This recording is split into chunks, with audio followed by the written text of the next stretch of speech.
Akalar, kemani uchburchagini sizlarga ko'rsatmasam bo'lmaydi. Shu marketingga, shu kemaga qancha summa ketgan? Sizlar bilan birga ko'ramiz.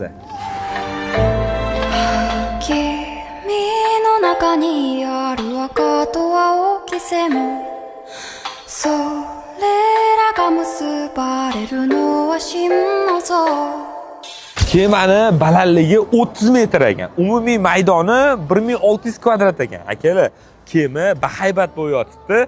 Общий summa shu proyektga 14 million dollar summa ketgan ekan. Endi aytishingiz mumkin, 14 million dollar nimaga tiqyapti bular? Ahmoqmi deyishingiz mumkin. E'tibor beradigan bo'lsangiz, har bitta odam o'zi rasmga, videoga olyapti, o'zini sahifasiga qo'yapti. Odamlar o'zi bilmagan holatda Lyuitonni reklama qilyapti. O'shalardan bittasi mana men bo'laman. O'zim bilmagan holatda bu brendni tekinga reklama qilib qo'yapman. Siz o'zingiz marketingingizga shu paytgacha qancha summa tiqqansiz? Kommentariyada yozib qoldirasiz. Nima deysizlar akalar? Lini. Voy, li qalbanli zikri salonini mana shunaqa ko'ramizmi? Nima deysizlar? Mehr ko'zda dilxirali bo'lmasin, joningiz sog' bo'lsin. Atmosferaga lekin mamnaqa.